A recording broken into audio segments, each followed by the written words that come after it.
అందరికీ నమస్కారం అండి. ఈరోజు నవంబర్ నెల 13వ తేదీ గురువారం.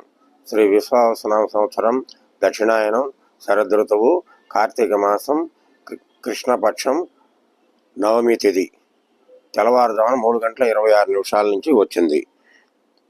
నక్షత్రం మఖా నక్షత్రం. వర్జ్యం దుర్ముహూర్తం ఉదయం 9:53 నుంచి 10:41 వరకు దుర్ముహూర్తం ఉందండి. తర్వాత వర్జ్యం మధ్యాహ్నం 12:15 నుంచి 1:51 వరకు, మరలా 2:24 నుంచి తెల్లవారుజామున 3:12 వరకు దుర్ముహూర్తం ఉన్నది. కావున ఈ వేళలో ఏ విధమైనటువంటి ముఖ్యమైన పనులు చేయకూడదు. జనరల్గా ఈ రోజంతా కూడా మంచిది కాదనే చెప్పాల్సింది. తర్వాత ఈ వేళ సాయిబాబా సూక్తులు కానీ, దత్తాత్రేయుని స్తోత్రాలు కానీ, దక్షిణామూర్తి స్తోత్రాలు కానీ చదువుకుంటే చాలా మంచిది. కాబట్టి ఇది అందరూ కూడా తెలుసుకుని ఆ విధంగా గ్రహిస్తారని మరి ఒకసారి మీకు నమస్కారములు చెబుతూ సెలవు తీసుకుంటున్నాను.